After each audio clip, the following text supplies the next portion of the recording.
Yeah, yeah. It's the locker room on YouTube. You know what it is. Let's get it. Hey, locker room. Yeah, we in the locker room. Texas talk. Yeah, you know what we about to do. Localize every angle's what we really do. We the source. We the pulse of the city too. Landlocked. Got the game in the headlock. Localize every time. Can't stop. Won't stop. Welcome Yeah, we top two and we to the not Locker two. Room, number one source for Texans daily digital content. I'm Landry Locker. You can hear me Monday through Friday, 10 to 2, Sports Radio 610, and the Odyssey app. I'm going to have Brandon Scott joining me shortly. Appreciate everyone for coming through. We're a few weeks away from training camp. One of the most wonderful times of the year. Football season is about to be upon us. We're going to get into how we would describe the action of whether or not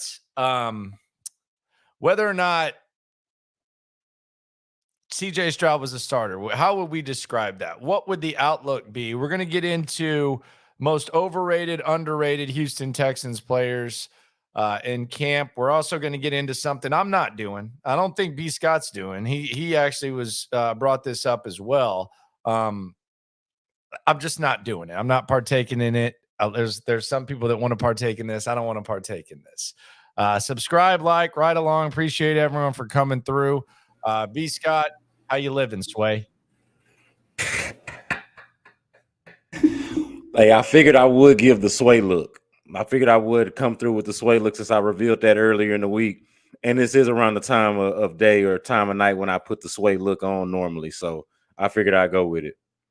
So I want to get into the possibility of Davis Mills starting. And we had this discussion. First of all, you don't think it's a real competition. I'm skeptical to believe that it's a real competition. I've seen crazier things happen. I just don't see CJ Stroud not starting week 1. I don't see it happening. But if it did happen, would we describe this as a conservative decision, or would we describe this as a ballsy decision? Or could it be both?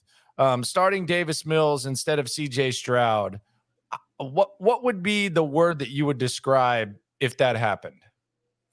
See, to me, it's more ballsy because Davis Mills has already proven himself to not really be worthy of the spot. And I'm not dismissing the idea or the possibility that could change, that maybe Davis Mills is better in a different system. Maybe Davis Mills is better with better coaching. Maybe we haven't seen the best of Davis Mills because Davis Mills wasn't maximized in the position that he was in. But to me, Davis Mills, like you can go and look at it. Some of the analytics, man, some of the deeper numbers shows you that he was one of the least accurate and had some of the worst and poorest throws that you would find in the NFL last year. I mean, those are just flat out the numbers. And I don't think that we can forget. I say this every time this conversation comes up, but I don't think that we can forget that CJ Stroud's presence here and the whole reason why he was drafted, that was necessitated by Davis Mills proving himself to not be the guy. Now, I know that was under a different coaching staff, under a different circumstance, under a different regime. I get it. But CJ Stroud is only here because Davis Mills proved himself to not be the one. So if Davis Mills had done that, I think we all would have preferred to have been able to use that draft capital on something else, to not have to felt like you needed to draft a quarterback at number 2 overall. They could have just drafted Will Anderson and taken the next best player, or moved up to take a different player that maybe they fell in love with and done something different had Davis Mills worked out. But the fact that he didn't is the whole reason why they drafted CJ Stroud number 2 overall to begin with. It's not to me that there's a rush or like this huge urgency to get CJ Stroud out there, like they feel like they've got to do it. I just feel like it's just so clear that Davis Mills is not the guy, that CJ Stroud should just so obviously be that if that's the guy that they drafted number 2 overall. Now, we had Primetime V and we have J-Rock bringing up, the Tom Savage, Deshaun Watson thing. To me, if this happened, like if Davis Mills started over CJ Stroud, I think that's more of an indictment on CJ than it was on Deshaun. The Deshaun thing was just strictly about the blowhard, he knows the system crap, which drove me effing nuts every time I heard it. And it was more so about O'Brien. If they decided to do it in in a situation where both guys are learning the same system, they've both been in the system the same amount of time, I think it would be more of an indictment. I think it would be, I keep hearing, that and seeing, well, the fans would be mad and the fans would do this. They don't care. Like, I don't think the D'Amico Ryans is concerned about what your feelings are. I don't think Bobby Slowick is. I damn sure know Nick Caserio is not. So if they start CJ Stroud, or if they start Davis Mills or start CJ Stroud, CJ Stroud's not going to start because they're worried about what Texans fan 956 has to say about him on Twitter, or what the message boards or dumbasses like me and you have to say. So I don't think there's any. I just think from a football perspective, if you invest what you invested in CJ Stroud, at the very least, Davis Mills isn't the long-term solution. So even if let's say they have a competition and they have a training camp and Davis Mills is here and CJ Stroud's here. Let's say that. Yeah. Even then, what's the payoff for that? Like from their perspective, they already know that, and CJ can get to here with Davis Mills. So I don't think that like the public backlash would have anything to do with it. I just think from a football perspective, it would probably make a little bit more sense. Yeah, and then kind of just going to your question, would starting Mills be conservative or ballsy? And I was hitting this on the show earlier when we did In the Loop earlier today. What would be the argument for it being conservative? I would think maybe being conservative with CJ.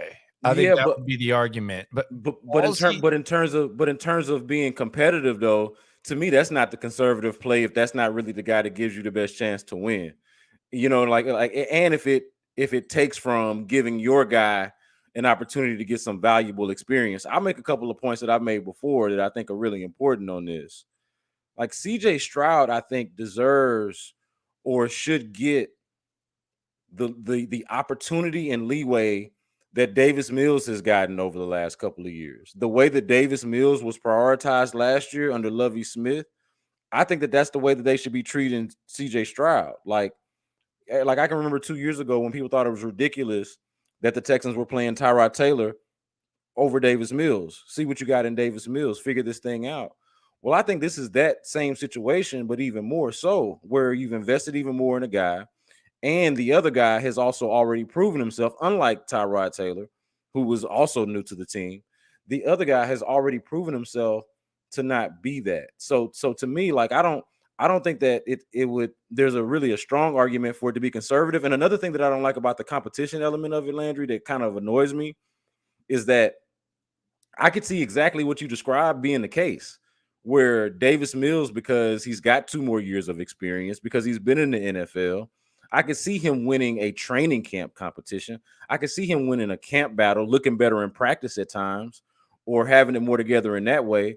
But does that mean he's better in the games? Does that mean he really gives you a better chance to win just because he's a couple of more years experience and looks better in practice? I don't think that that's necessarily the case. So that's another part that I don't like about the competition, is that to me, a true competition would be set up to where Davis Mills could legitimately win it. And you could even argue would be the favorite in it because he's not new to it. He's done 2 training camps before already. But if you look at it kind of just bird's eye view, stand out a little bit, and you're like, okay, what are we really talking about? Davis Mills versus CJ Stroud. To me, the answer should be pretty easy. Yeah. And I think that's the direction that they're heading. I do wonder how they're going to handle the rookie quarterbacks. Just like in some of the dialogue, it does seem like they're trying to handle CJ with kid gloves, whether it's not sending him to the podium, whether it's, saying, you don't expect the guy to be the face of the franchise, like the expectations, all that type of stuff. Like just the way in which they talk about Will Anderson compared to CJ Stroud, which could be a positional thing. You can tell there's just a little bit of channeled expectations. And we also know that Bryce Young was their number 1. So that's the other thing. Like it's not like they got the guy that they 100% wanted. I mean, they were even thinking about trading up for Bryce, So that I think that does come into play. Get the comments in. If they're topical, we'll get them on the go. If they're not, we'll get them there. Jerome says Landry low key don't fool with CJ. I'm fine with CJ. I think CJ is very likable. young man, I do think that there's gonna be some growing pains, and I don't think that, I'm not gonna like sit here and act like I thought CJ Stroud was a franchise. There's a 99% chance I'm gonna interview him on the show, and I'll tell him I was a Bryce Young guy. Like it's not personal. And he's easy to root for, he's easy to gravitate to, but there's nothing like I would love for him to be great. Very much so. There's no. I mean, we nothing did really to just. it. I think we did just both say on the radio today that we don't think he's going to be a tier 1 quarterback. No, and that's something we talked about. We can get into that. I think that best case scenario, and I don't think it's a bad scenario. I think he could end up in the CBS quarterback thing that just came out. I think he could end up in that can win with category. That Kirk Cousins and Dak Prescott and Jared Goff are in. I'll pull it up right now. Here's the QB tiers. This is Will Brinson's QB tiers. I'll actually share this so that y'all can have a resource. And I would add to that though, just on the QB tiers and the idea that he could be a win with. He's also coming into a system and a coaching staff that is used to that. We talked a lot about DeMeco Ryans' history and where he's coming from and the San Francisco background. I do think that CJ Stroud could be better than anybody that they've had in this San Francisco run since DeMeco and like Jimmy and I think he can be better than any of those guys, and they've won with those guys. So I think I even said that he might be if you like Jimmy Garoppolo, then I don't know how you couldn't like CJ Stroud. I thought that going into the draft and thought it was obvious that they were going to have to draft somebody like that. So this is the elite tier, which I saw Jeff Kavanaugh say you could just really put one guy there, and that would probably be good enough, which I can get down with. So this was considered the elite. This was considered could be close to being elite. The Aaron Rodgers, Justin Fields, that was question marks. And then this was you can win with. And this is the tier that I think that I could see CJ getting into, which would be good, which would be really good, especially if you look at a lot of first round picks. They don't end up being this. Goff, Prescott, Geno, Cousins, Tannehill, Carr. And the I other think thing is these guys end up. So if you're thinking like, well, how is CJ gonna not end up there? These guys are really tierless. That's really so. There's really 3 tiers. These guys. I was gonna say the fourth tier is actually better than the third tier. It's kind of odd because you would rather think about it because you're either falling down or you're going up on that third. Yeah, and just like kind of just conceptually, you would rather have a guy that you feel certain that you could win with, as opposed to, hey, we've got these question marks. It's more boom or bust. Like on the highest end, you would rather be that tier 3 guy, but I think that's the lower floor, the tier 3 guy, and a higher floor with the tier 4. So you might even rather that. Yeah, tier 3 is just something you figure out. Timeout Houston says again. Landry brings up Bryce Young. Yeah, dipshit, because we're talking about the quarterback that they liked, and I say dipshit in an endearing way. I mean, it's not like we were talking about popsicles and I brought up Bryce Young. We're talking about quarterbacks and we're talking about rookies starting. So yeah, he got brought up. I want the audience to get used to the fact that that CJ Stroud will forever be compared to Bryce Young and Anthony Richardson. Yeah. And if they don't finish far enough, then it'll be Caleb Williams and Drake May. Like let me explain something to what was the guy's name? And again, I mean no disrespect. Timeout Houston. Let me explain this. Okay. Peyton Manning and Ryan Leaf, they still get mentioned together. Like it still happens. Like it happens all the time. Like number 1 and number 2, they get mentioned. It happens. Okay. RG3 and Andrew Luck, when they got drafted, they got mentioned together until the end of RG3's career. Like until he kind of fell off. Like it was RG3 Luck. If CJ outplays Bryce Young, he'll be mentioned. Hell, Davis Mills was getting mentioned with Trevor Lawrence. Like we were lumping him in with his rookie class when it was a positive thing, when maybe it was a little bit of a reach. So that's just kind of how that works. You don't have to be triggered about it. You don't have to whine about it. It's not that big of a deal. But yes, Bryce Young and CJ Stroud will be connected at the hip. They're friends, they're buddies. One went number 1, one went number 2. Like when we talk about Michael Jordan, who do we talk about? We talk about Sam Bowie. Like it's just kind of how it works when you get drafted there. So I know some people get kind of triggered. They know that I was a Bryce guy. I'm rooting for CJ. I'm looking forward to covering CJ, but that's just kind of how that works, bud. Maybe you're like 7 years old and don't know that. Yeah, and Derek Stingley and Sauce Gardner is going to be another one because that's another one that triggers people. That's going to forever be a thing. Same logic. And that's fun. That's going to be a fun one too. It's going to be a fun one. It's cool. It's kind of how it works. Derek Stingley, Sauce Gardner. That's just how the game go.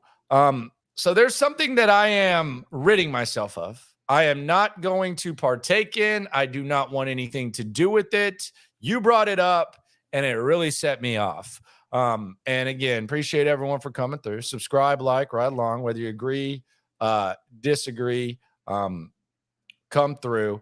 Primetime V says, I don't have to explain myself. I like to talk to the people. I like to go back and forth. But Primetime, I appreciate you for having the back. This is what I'm doing, and I want to get all of you on board with this because I've seen a few people do this. Sean Pendergast sent this to me today, and he was trolling me because he was listening to the show on his vacation, and he trolled me. We've been through a hell of a lot watching this Texans team. We've been through a hell of a lot the last few years. It's been no man's land. You had Deshaun Watson basically sitting on the sidelines. They were paying him not to play. You couldn't trade him. You had David Culley coaching. You had Lovie Smith coaching. Losing was better for the long term than winning. And we sold our souls last year, and we even rooted for the damn Indianapolis Colts to beat the Texans. As if that wasn't raunchy, dirty, stanky, pathetic, and pitiful enough, they didn't even beat them, and you felt even more disgusting.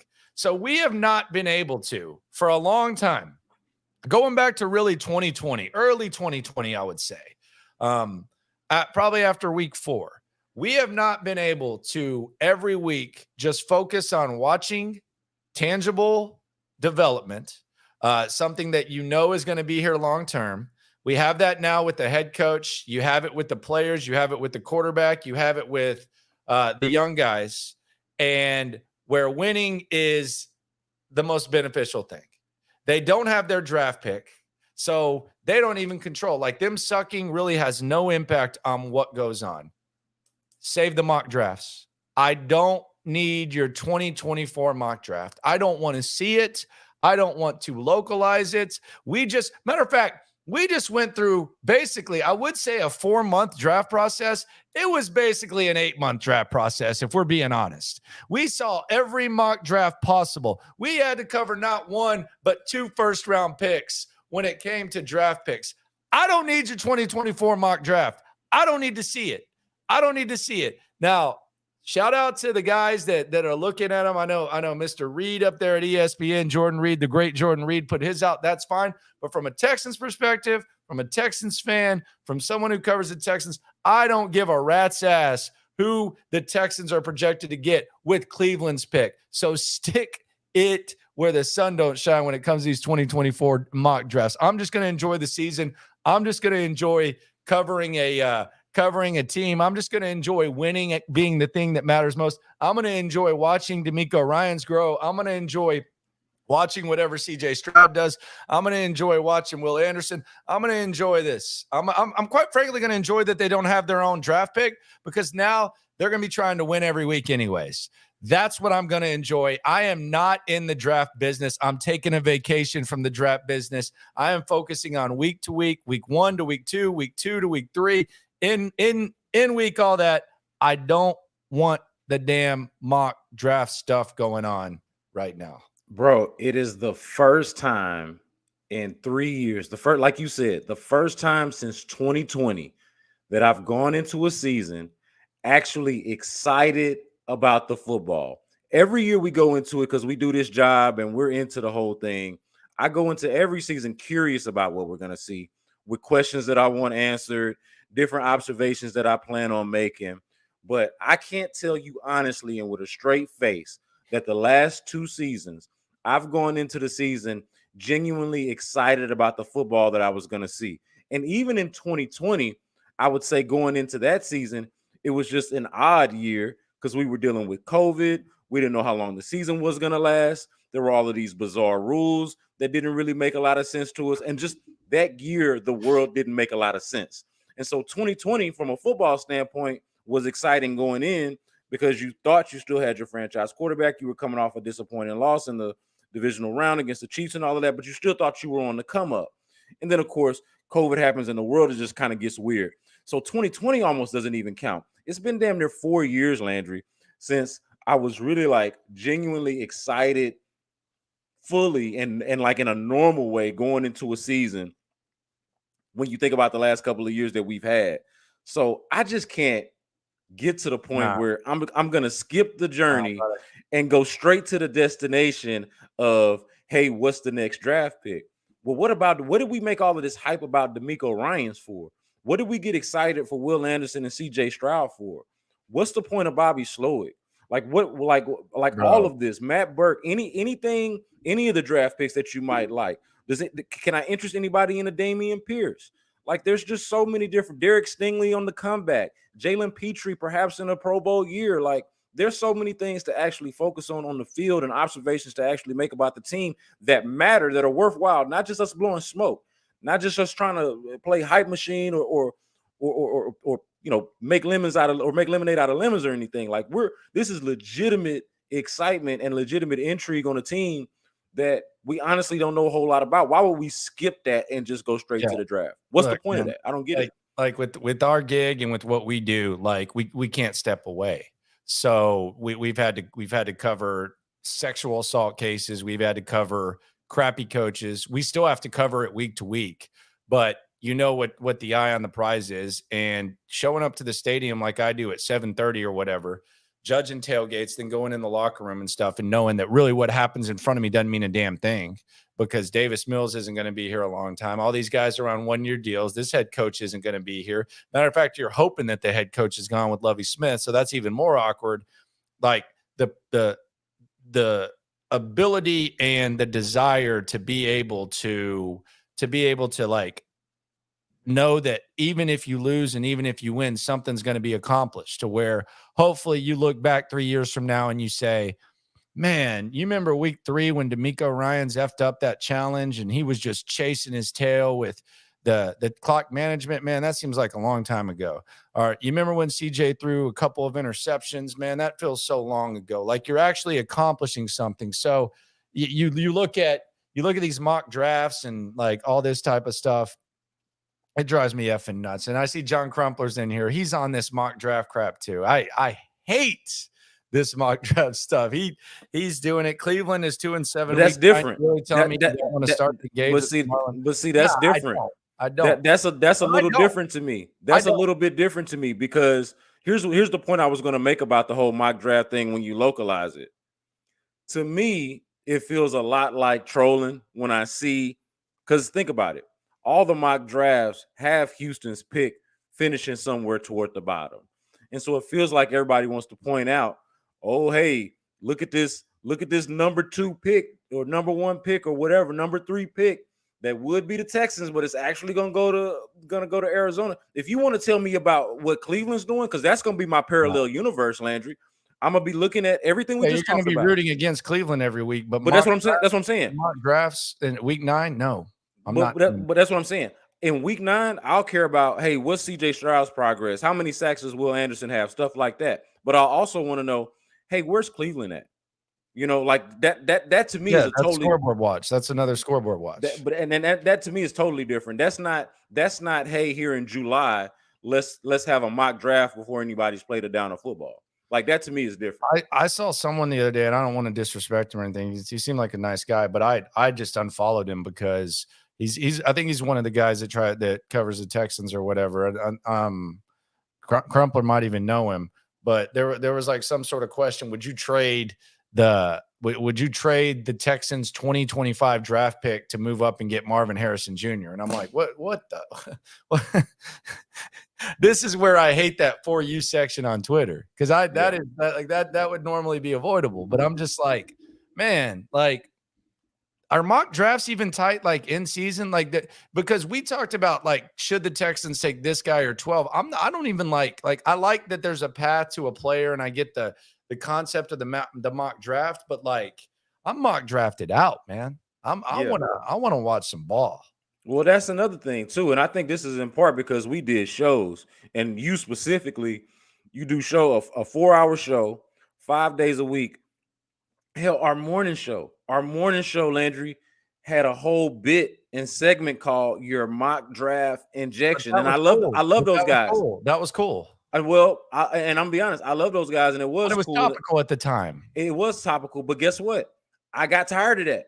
I got tired of the damn mock draft injection. I wanted to just get on with it. I wanted to get the play, and I was more so impatient. I was like, okay, let's get on with it already. Let's just draft the players already. And then we finally did that. And so I'm trying to figure out why I need another mock draft injection when we just drafted some dudes. Lamont says this has to be a radio trick. Talk about a subject by saying you don't want to talk about a topic. No, I promise you. Now, I mean, maybe if there's something goofy or something, there might be a trick there where you say, "Oh yeah, did this?" But I really don't. It legit gives me a headache. Like I'm looking into your eyes, like as you're watching this. The mock draft stuff at this point, and you listen, like you've heard us, like I don't really take shows. Like there's no shows off. The Deshaun Watson stuff on top of it as much as possible. The season, all that, like me telling me that I get to watch a Texans game, which people are going to actually be really into for the first time. The stadium's not going to be empty anymore. And then I'm going to look ahead to, fortunately it's not their pick, so it's not as big of a deal, and I'm going to look forward to like a mock draft. Nah, it honestly exhausts me. Yeah, and Lamont, the mock drafts are popping up in our time like separately. By the way, if the Browns are the worst team in the league, I'm starting to talk about a trade. like if we're really going to get into that, talking 0-8 and all that type of stuff. Yeah, but this is popping up on the timeline. This isn't coming out of nowhere. Like we're seeing it. I know I saw it, and I brought it up, and Landry like immediately reacted. Was like, "Yeah, I'm seeing the same thing." Like mock drafts are in our ecosystem right now. We're seeing it. It's like, yo, talking about Marvin Harrison Jr. and all this good on that stuff. Like, goodness gracious, like it's kind of a lot for me. Josh asks if Dell is playing in the slot. There's a lot of guys that could play in the slot. It's gonna be actually gonna be pretty interesting to see how Bobby Slowick handles the slot, because Dell can play there, Mechie can play there, Noah Brown can play there. Yep. There's a lot of but also though too, like even beyond that, Dell is not just simply a slot receiver. Like, and it's kind of odd to think about, and we'll see how it plays out with his size. Like it seems like maybe, figure out what they want to do, but you look at his game, you look at his tape, and you look at his route running, it's not like he's just strictly a slot guy. I think people kind of typecast that because he did do some slot and because he's so small, but he's somebody they could do a lot with. All right, let's get into this. This is a question that I answered yesterday with Brown Chubby Bear and them. Who, by the way, Brown Chubby Bear said that Schaub is the best Texans quarterback of all time. Like, get out of your feelings. Like, let's be serious. Like, let's be for real. Deshaun's still the best. Like, let's not be blinded. I feel like I mean, it's not even a question. I feel like the thing about it, the way that Brown Chubby Bear is able to make the argument is because you can lean on longevity. Like you can lean on longevity and stats. Frank Gore is better than Earl Campbell. There you go. Perfect example. That's what he's saying. From Frank Gore better than. It's not even like his extreme longevity. It's not like once in a lifetime longevity. It's a few more seasons. Yeah, I mean he's technically more accomplished, I guess you could say, and all of that, but that's just because of the longevity. I mean nobody in their right mind, Brown Chubby Bear included. Yeah, he knows.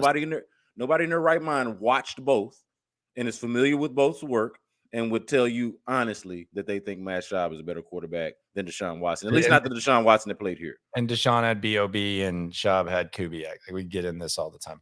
Most underrated Texans heading into camp. Who is the most underrated in your eyes? We'll get into most overrated. I might hurt some feelings there, but most underrated Texans that we might not be talking about enough that you think could could make an impact? I'm gonna give you two off of hand. I'm gonna say Robert Woods and Devin Singletary. Okay. I think are the ones offhand, and Robert Woods, because we talk about the wide receiving core not being all that strong, being weak. In fact, one of the weaker ones in the league. And I'm not saying that that's not the case, but I think by doing that, it's real easy to overlook what Robert Woods has been in his career. And maybe because of the age and some of the injury history, it's easy to also dismiss him and say, well, he's washed. But it's probably because you didn't watch him a lot in Tennessee, or there wasn't a lot to watch in Tennessee, and then he was hurt before that. But I think because of that, it's real easy to underrate Robert Woods. I think he's a different kind of receiver, but I don't think he's a drastic downgrade from Brandon Cooks in terms of being your number one receiver. I don't think either guy is necessarily a number one receiver, just happens to be the number one receiver on the Texans teams that they're playing on. But I think Robert Woods is going to give you a lot more than maybe people are expecting, just because they're not expecting a lot. And then Devin Singletary, I think because of Dameon Pierce and the fixation on Dameon Pierce, that the fact that Devin Singletary is here is real easy to overlook. But that's going to be huge.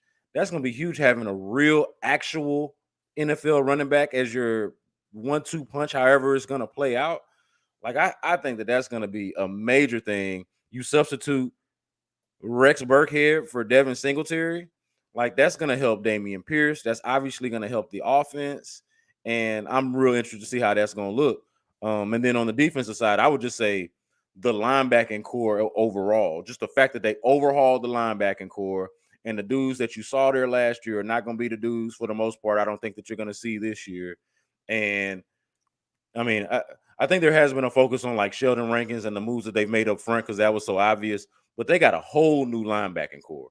And that's probably underrated, because we just don't, we don't know what it's going to look like. It's so many, they signed so many different ones and drafted and signed so many different ones. But I would say the linebacking core on defense, and then on offense, Robert Woods and Devin Singletary. I want to know who KI thinks I'm about to say for overrated. Put your guess on there, because I'm intrigued by this. I'm really intrigued by this. My most underrated, I think that Xavier Hutchinson out of Iowa State is extremely underrated.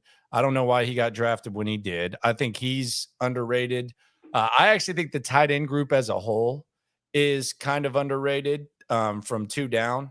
Especially with how I think Bobby Slowick is going to use them. So I think the tight end group is underrated.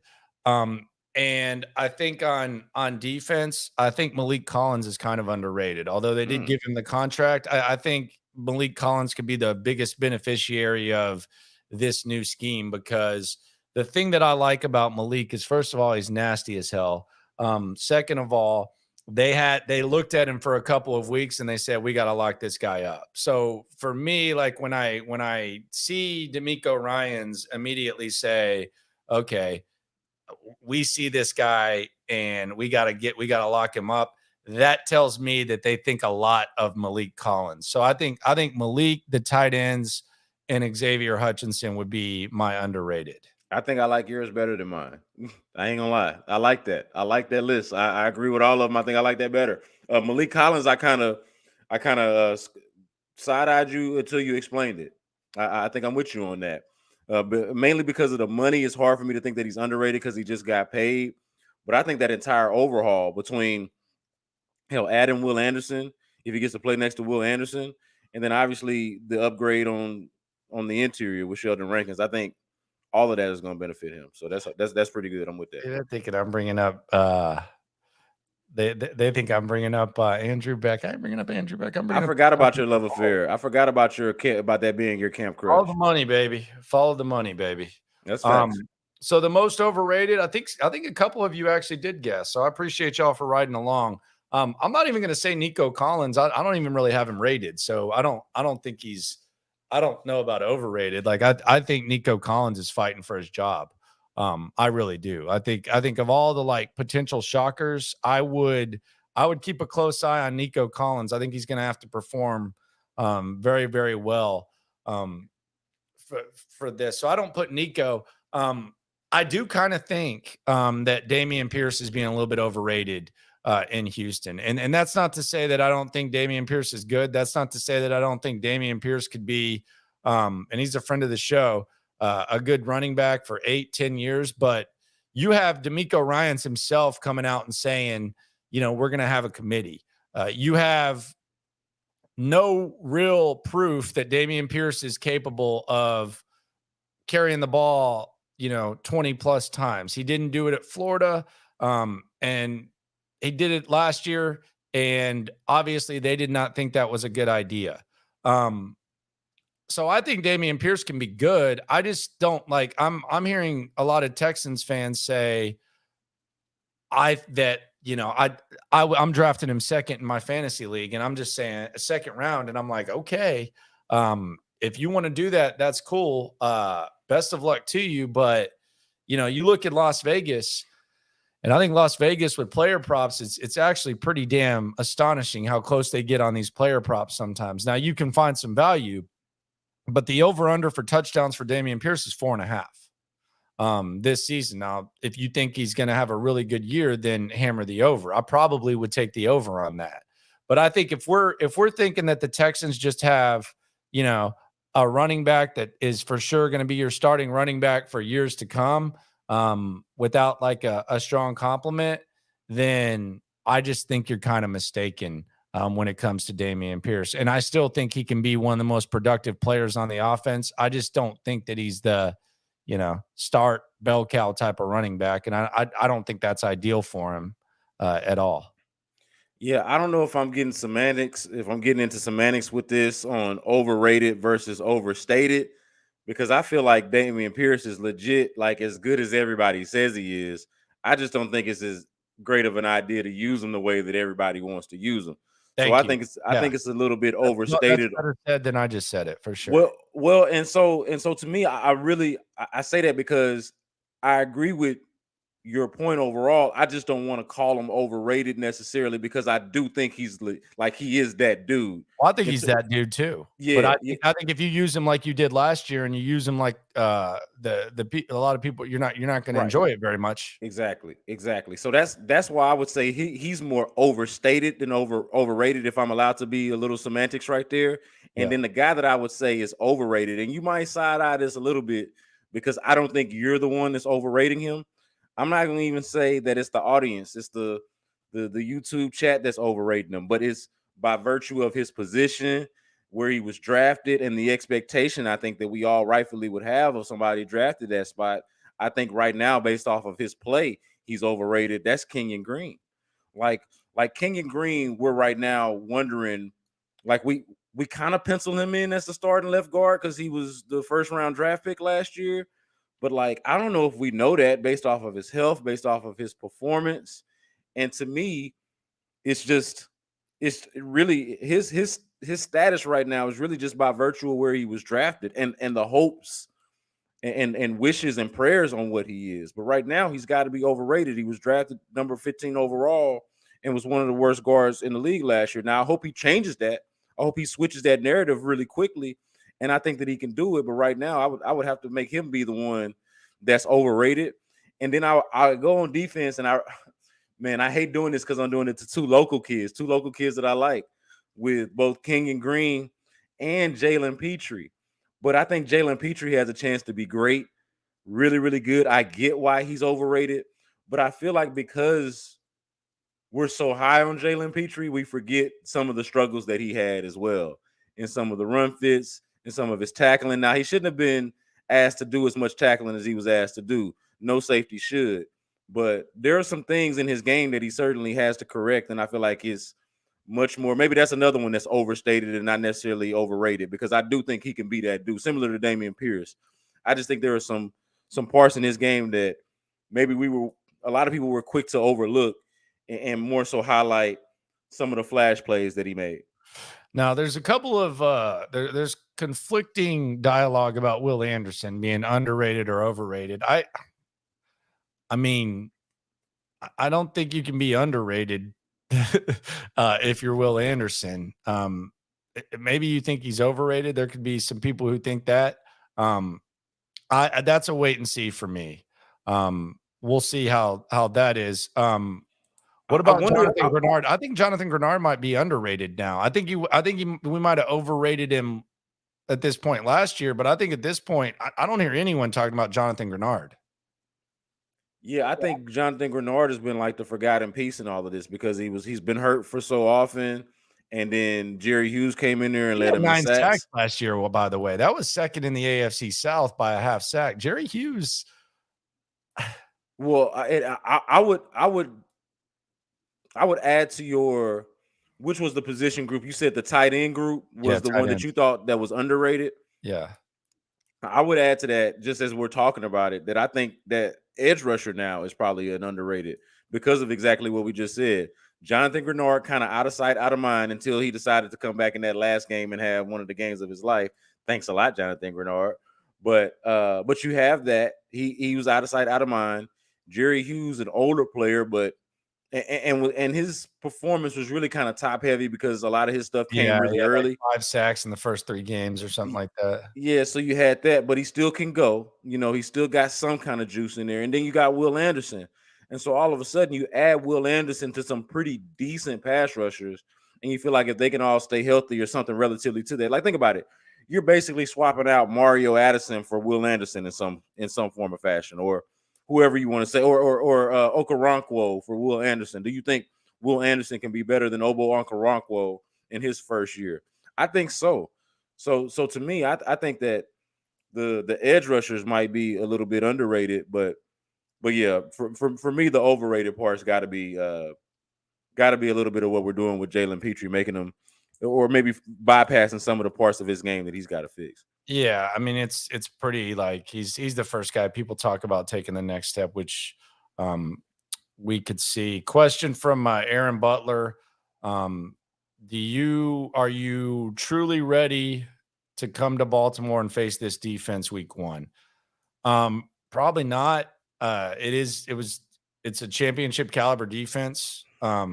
So probably not. Although I would say it's actually an advantage to face Baltimore in week 1 because you have more time to prepare. Like CJ Stroud, it's not like you play and I'll make this make sense. Like, it's not like you play a team in week 3 and then all of a sudden you got to get ready for them in week 4.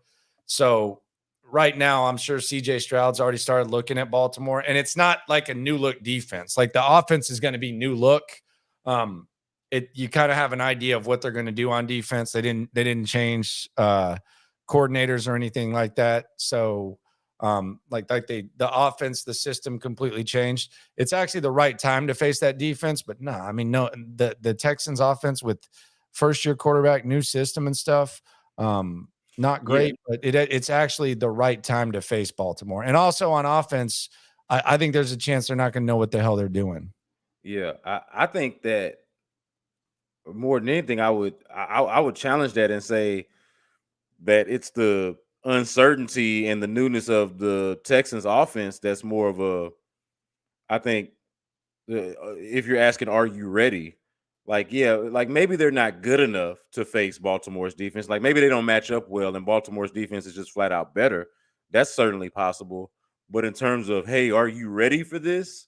That would be more of a question I'd be asking the Baltimore defense as opposed to asking the Texans, because the Texans are the ones that's new, like you described. The Baltimore defense is what it's been. The Texans offense is the thing that we don't know nothing about. Yeah, so I guess someone asked 600 times if the Texans would sign Ndamukong Suh. I banned him because he asked it about 600 times. But no, they're not going to sign Ndamukong Suh. Pretty sure about that. Sean asking about Steven Nelson. Should we be worried that Steven Nelson want our GM gone and that he will make noise about it? No. I mean, no one cares about Steven Nelson. It's actually, I actually kind of feel sorry for him. Like, I actually wonder if he has like a crew or some friends or something like that, or maybe some of these people that are carrying his water, saying that he outperformed his deal and stuff. Like, maybe you could like tell him nicely, dude, you might not want to do this. I would probably, I don't think it's a big enough deal. I think he weirds me out though. Honestly, I'm starting to get like real kind of weirded out by his delusion a little bit. Yeah, I want my cornerbacks to have rational confidence and a certain level of delusion about them because I think it's required to play the position. But this takes that to a whole nother level, what we've been seeing with Steven Nelson. This takes that to a whole different level. That's It to really me does like, weird me out, man. Like yeah, I'm really kind of weirded out by it. Like I don't know if he's like all there. yeah, Uh, I mean, I'm serious. Like when Lopez asks him about being the underdog, and that's what he said for like 10 years, and then he acts like, no, I'm a big name. Like I almost feel like it's like a character type of thing. yeah. But I don't know. Maybe he comes back and acts like nothing happened, which I could see that happening, but I it's kind of telling that like Florio hasn't even picked it up. Like Florio will pick up if like a fifth string receiver says something. Yeah, Like nobody's talking about this. Nobody. No, this has created nobody. The starting cornerback for an NFL team has called out and insulted the general manager, and nobody cares. yeah, I don't think he's all there. I really don't. Like, and maybe that's what makes him good, like the irrational confidence, but it's pretty weird to me. And then Lamont brings up the wife. That was Hannah's twin sister with Pierce in the picture, I believe. I think that was Mrs. Marks. She works for the Texans too, so Yeah, that was what he was saying. But yeah, that ain't much better though. I mean, her twin no, it ain't sister. better. I mean, it's twin That's sister. family. Yeah, You don't want to mess with that, buddy. yeah. So, So yeah, I don't know what's up with Steven Nelson. I talked about this today. I'm really starting to get the Anthony Richardson hype is interesting to me. I really want to watch this guy play. Like, really want to watch this guy play and see what he does, because I haven't seen, as far as just, no defense or anything like that, I haven't seen this much hype in a long time for someone. And really, he was one of the most intriguing prospects heading into the draft. I'm kind of amused by it, but I also just is it hype though? Is it hype or is it intrigue? Because I feel like it's more intrigue than anything. Both tomato. The other thing is, I think he's in a good situation for a rookie quarterback. I think it's an underrated, really good situation. I mean, we listed the 10 best players in the AFC South. Some of those were disagreed with, but the 4 Colts that I put in the top 10, I don't think anyone argued that they didn't belong there. And I didn't even put Michael Pittman Jr. in there. So Indianapolis, when you factor in what they got, we don't know what Shane Steichen's going to be as a coach. It's actually a decent situation for a rookie quarterback. Yeah, and I also think part of the reason why, and here I am going to act like I'm speaking for you as I'm sitting here talking to you right now, but this is just me getting in your head for a minute. I feel like you're not going to allow yourself to ever think a quarterback can be good if he can't throw. And I don't know if I agree with that. Like, I think the fact that he can't throw is something that they can just work on. And the fact that they can work on it and figure it out, because we've seen guys get better. Figure out how to throw. We saw Jalen Hurts get better at throwing. Yeah, with Lincoln. Yeah, he had a year of Lincoln Riley though. Yeah, but I'm talking about since he's been in that year of Lincoln Riley didn't seem to help him much in his rookie year. He wasn't worth a damn throwing the ball. But it did. I think the year with Lincoln Riley made him a second-round pick. He was a Heisman runner-up. Okay, Anthony Richardson was the 4th overall pick. So. I know, because he's got godly talent. But I'm just saying, like, you can make it on levels and scales, but it's still the same thing. Like, you can say, well, he had Lincoln Riley. That's fine. But the point is, somebody worked with him and somebody improved. Like Anthony Richardson's Lincoln Riley year can just happen with Shane Steichen in year 1 in the NFL. In the NFL? Yeah. Okay. Yeah. I mean, you can absolutely do it. I mean, the guy's got to learn. I mean, what's the difference, honestly? I mean, they might suck this year, but like, I think it's a progression. It's the best year for him to succeed, because you got Taylor on that final, maybe that final stretch if he's just a normal running back. I say final stretch. It's probably a little too early to say that, but you got Quentin, you got Pittman. I actually think this is like his best year to succeed. Yeah. I don't know. We'll see what happens with him. I can't wait. I can't wait. Maybe, but he's also got a new head coach, and I also think it's just a little bit was probably overstated and overplayed is how bad he is as a passer. He's not great at it, but I don't think that you're absolutely working from nothing. Like, No, I mean he can. like He's this isn't not Tim. Tim We're not talking about Tebow. Tim I'm Tebow. not Yeah. saying it's Tim Tebow, but yeah, I mean, So yeah, I'm saying like with some he's not a finished product, but with some coaching and with some experience, he can improve and get better. And if he improves and gets better, that's a little scary. what the hell does this mean? What is Brown Chubby Bear saying? A Happy Gilmore trajectory. That's going to be a reference that's out of my element. What are we So talking what does he mean? Does he mean he can be good?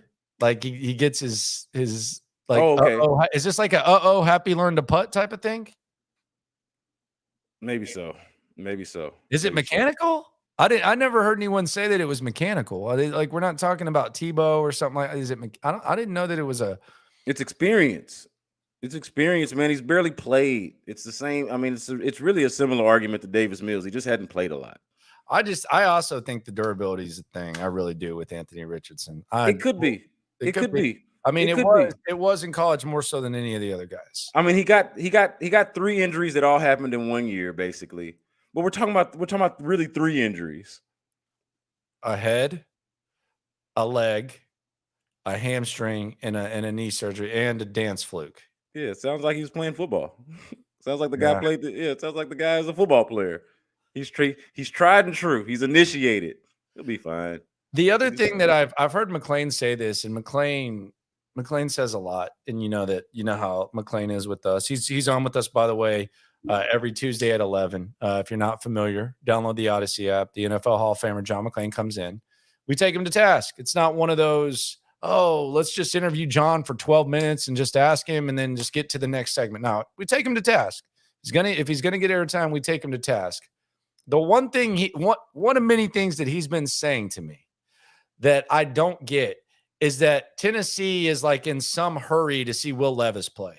Like I could see the Texans being in a hurry to see CJ play. I could see the Panthers being in a hurry to see Carolina.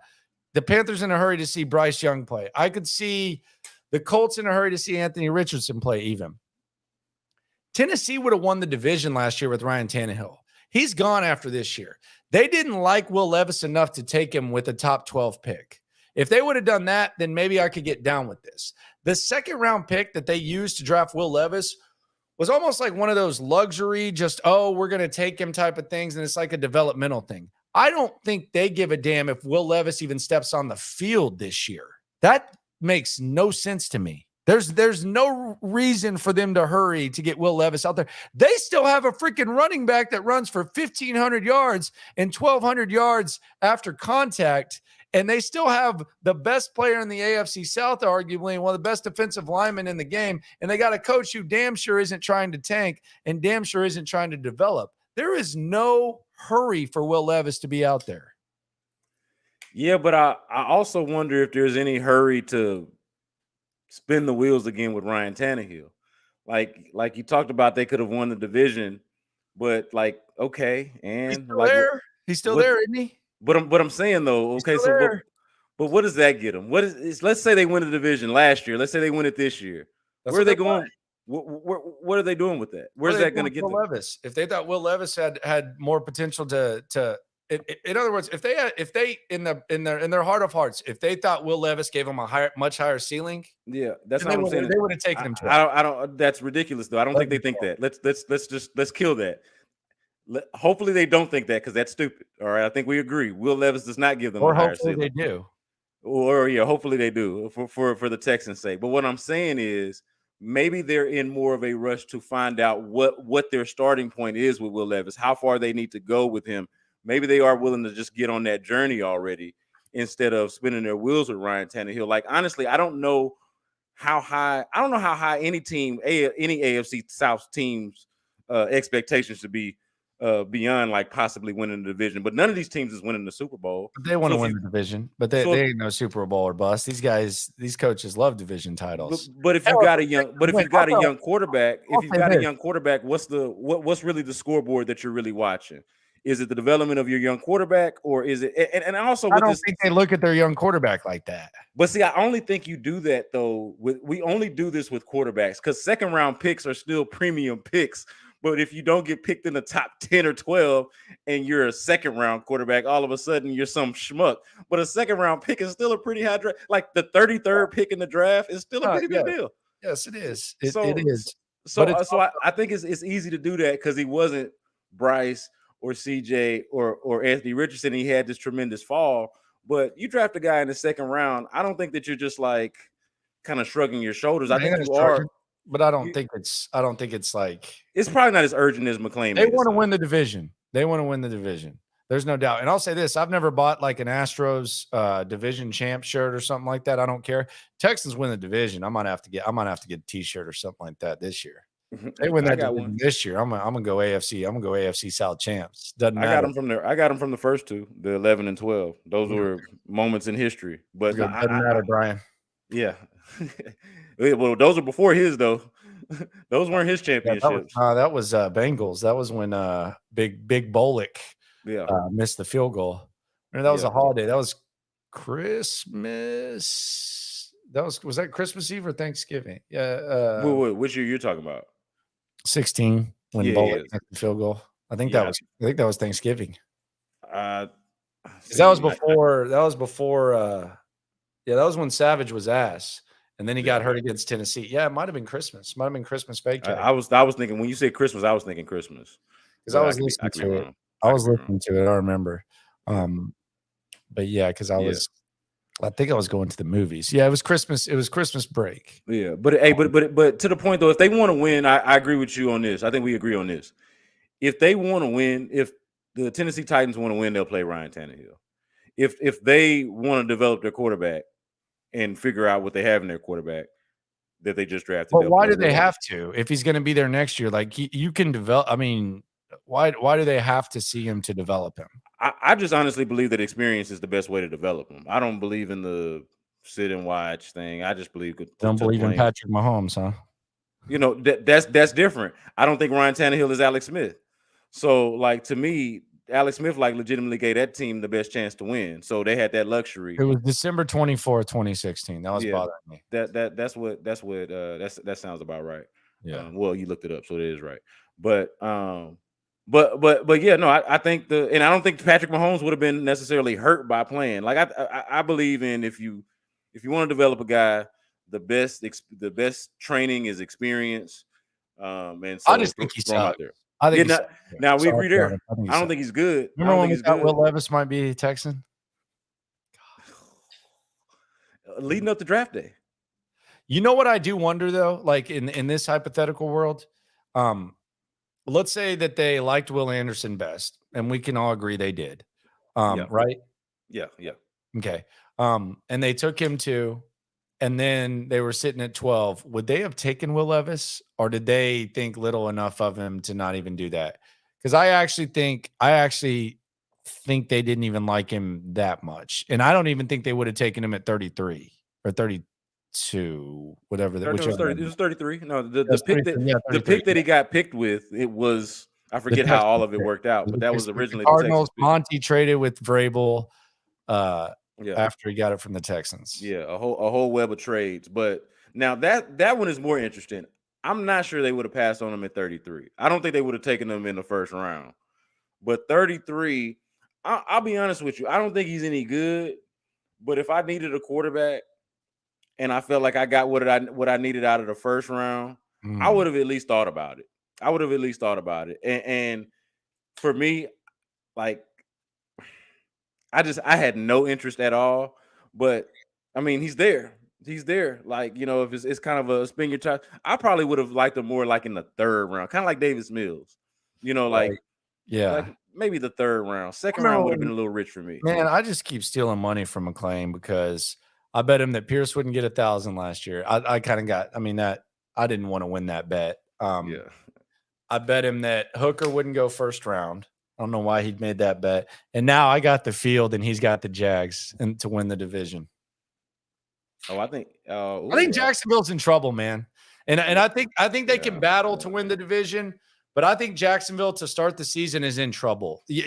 Not having your starting left tackle and having a new right tackle is a big deal. And they're going to be in week 4 and 5. They're going to be in London for 2 weeks. I think Jacksonville is in a little bit more trouble than people give them credit for. Yeah, but didn't they start off the season last year slow? Shitty. So like that could just be their thing. No. And the thing is, I don't even think, like, sometimes I just think you get dealt a bad card. And it doesn't mean that you're any worse or any better than you were last year, but people overreact. Like the Giants this year, I think the Giants are fucked. Like if you look at their schedule, the first 7 weeks, I think it's like 5 road games or something like that. And I think sometimes you can be a victim of your success. Like Brian Dable had a really, really good first year. And now if the Giants go like 5-12 or something like that, they're like the sky's going to be falling. It's like when Chip Kelly went 10-6 at Philly, although his ego kind of got in the way too. Yeah. But like, I feel like you can be a victim of your early success. And I feel like that's what's going to happen with the Giants. But I think I don't think the Jags are like any worse off. But I just think the way that schedule's laid out, and 2 weeks in London, your left tackle gets suspended the first 4 games. You have a first place schedule. I think that there's a chance that they are looked at as kind of an underachieving team. But I don't necessarily think that just based on one season that they lose momentum next year. If that makes sense. I just feel like sometimes you just get dealt a bad card. Like the Texans got dealt a hell of a card with their schedule. Yeah. Like home away till like week 10. That's perfect. No, I hear everything you're saying. I would actually make the point I would make on the Jags to make me skeptical about them, other than just my bias of saying they're the Jags. Aside from that, I would say, are they really still? Yes, absolutely. But but a similar argument, the argument that you made about the Astros and the AL West and how their division was going to get better and it was just going to be a harder road for them. Now, we didn't know that the Astros were going to, be as, a worse team that they ended up being. And they're kind of getting it together a little bit. But my point is, with the Jags, I don't think that they're going to benefit from necessarily playing in, like, I don't think the division is great. But I don't think it's going to be that beneficial to be playing against the Texans twice and the Colts twice and the Titans twice in the season, like it sounds like. Oh, well, they're just going to be able to beat up on the AFC South. Yeah. I don't know if the gap is that wide between the Jags and the rest of the AFC South team. No. So I do think that they're still the best team. Like if I had to just pick one and say who's the best team, I would go with the one that has the quarterback coach combination that I trust the most. But at the same time, I don't think the gap between them and the next best team, whoever that is in the AFC South, is that large. The thing, though, for me is, what would people be saying if Tennessee had won that division? You know what I mean? Like, what would people have been saying? Like, would we be still saying this? Because, and I'm not saying that that's the right or wrong answer, because I don't think the Jags would be any worse if they had not won the division last year or whatever. But like the year-to-year league thing, the year-to-year league thing is like a real thing. Like, would people be just completely dismissing the Titans and dismissing everyone else if, say, the Titans went to the playoffs instead of the Jags? And let's say the Titans beat the Chargers in a playoff game. That's what I was going to say. That's it. It's not just that they won the division. It's that they actually went in there and won a playoff game. And they won a playoff game against, another quarterback that people respect. I know they're the same thing you say about the Jags being the Jags, you can say about the Chargers being the Chargers. I get that. And so that seemed like a game of like, who's just not going to lose? Like, who's the better loser? Because both are kind of loser franchises to me. But yeah, I think that has a lot to do with it. The fact that they did win the division and then they went in there and they did win a playoff game. And you do have to give them some credit for that. And what's the value in that experience? Like, what's the tangible value that you can take from that going into another season, having won a division and having played in an actual playoff setting and won? I think that there has to be something to be said for that. Yeah, there does. But how much? Who knows? I don't know. I still don't think that means that they're significantly better than anybody else in the division. So that is something to keep an eye out for. The 3-game projection, it seems a little bit outlandish. Like you're seeing like 11.5 and all that. Appreciate everyone for coming through. B. Scott, appreciate you. I'll see you in about, I don't know, 10-ish hours, whatever. Yep, we'll be on In the Loop tomorrow. We're going to have some fun. We got some good stuff for you lined up. Subscribe, like, ride along. Tell them where you can get the Rockets pocket. Man, it was a good week for you when it came to Rockets, because a lot of those other guys who cover this thing, man, they lost their damn minds with some of the stuff that went on. So tell them where you can listen to that. And yeah, man. H-Town Hoops podcast. That's through Odyssey, so you can get it on the Odyssey app, but also you can get it wherever you get your podcast: Apple, Spotify, Google, all of that. And we're uploading the videos on the Sports Radio 610 YouTube as well. So wherever you're at, the H-Town Hoops podcast should be somewhere for you to find it. That's with me and Adam Spillane covering the Rockets. There you go, bro. I appreciate you, man. Yes, sir. B. Scott here with me. Subscribe, like, ride along. Appreciate everyone for coming through. This has been another edition of the Locker Room. No matter what happens with the Texans, just remember, when it comes to this Texans game, we are all in this together. Have a good week. And no, have a good Friday. Damn, this week's got me jacked up. Let's eat. Localize every angle's what we really do. We the source, we the pulse of the city too. Landlocked, got the game in the headlock. Localize every time, can't stop, won't stop. Yeah, we top 2 and we not too. Plugged in daily digital on YouTube. We got